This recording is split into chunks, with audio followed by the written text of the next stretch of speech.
បាទសូមគោរពជំរាបសួរពុកម៉ែបងប្អូនបាទហើយថ្ងៃនេះខ្ញុំមានស្ដេចបញ្ញាក្អែកទាំង5អង្គហ្នឹងហើយ5កង់ដាក់ចែកជាវឲ្យពុកម៉ែបងប្អូនយកទៅឆ្លាក់ជាតួអង្គគ្រាន់គោរពថែអាសាណាហ្នឹង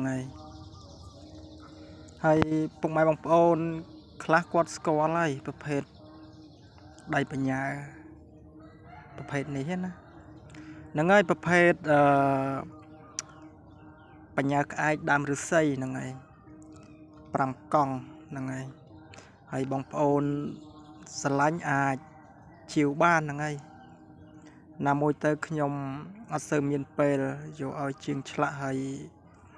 បច្ច័យក៏មិនសូវមានអញ្ចឹងដែរណាហ្នឹងហើយខ្ញុំដាក់ជាវ5កង់ហើយពីកង់នេះខ្ញុំទុក2កង់នេះណាហ្នឹងហើយកង់ធំ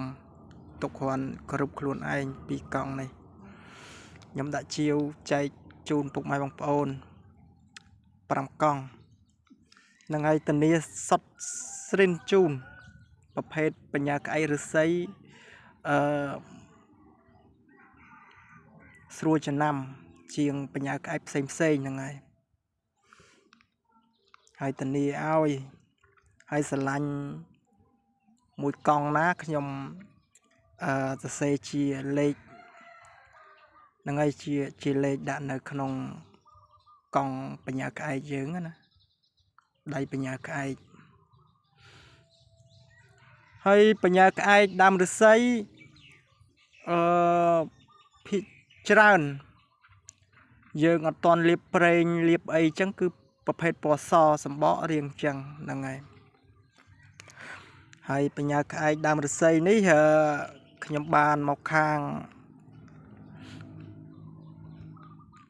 មណ្ឌលគិរីហ្នឹងហើយអត់មានភូតភរកុហកអីណាហ្នឹងហើយធានាសុតស្រិនជូន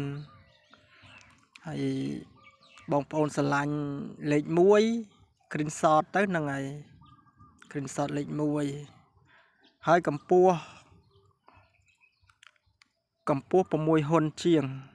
ហ្នឹងហើយលេខ2លេខ3លេខ4លេខ5ហ្នឹងហើយស្រឡាញ់មួយណាអាច screen shot ទៅហ្នឹងហើយសូមបញ្ជាក់បញ្ញាក្អែកឫស្សីនេះយើងអាចឆ្លាក់ជាតួអង្គឈរបានតែបើឆ្លាក់អង្គុយគឺតូចពេកហ្នឹងហើយបើឆ្លាក់តូចវាយើងឆ្លាក់យកខ្នាតទៀតវាតូចតែឆ្លាក់ប្រភេទឈរបានវែងធំល្អឆោពពណ៌ស្អាតខ្ញុំថាយកមកនេះ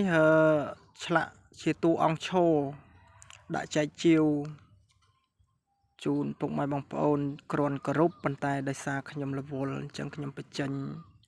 ខ្លះនឹងឲ្យចែកជូនឲ្យពុកម៉ែបងប្អូនយកទៅឆ្លាក់ខ្លួនឯង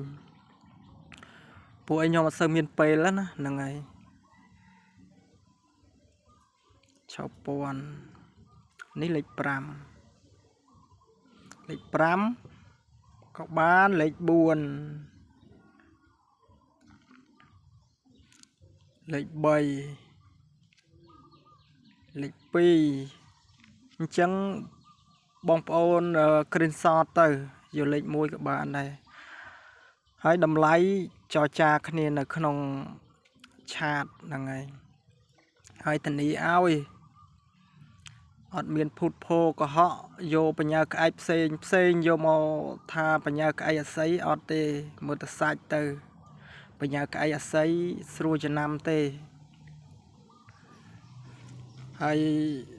កង់នេះនិងកង់នេះខ្ញុំទុកហ្នឹងហើយទុកឆ្លាក់គ្រប់ខ្លួនឯង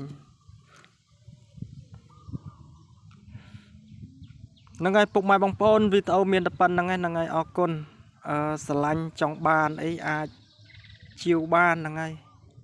តម្លៃយើងអាចចរចាគ្នាហើយមិនសូវមានទេប្រភេទបញ្ញាក្អែកដើមឫស្សីតើអ្នកស្គាល់គ្នាហ្នឹងហើយអរគុណច្រើន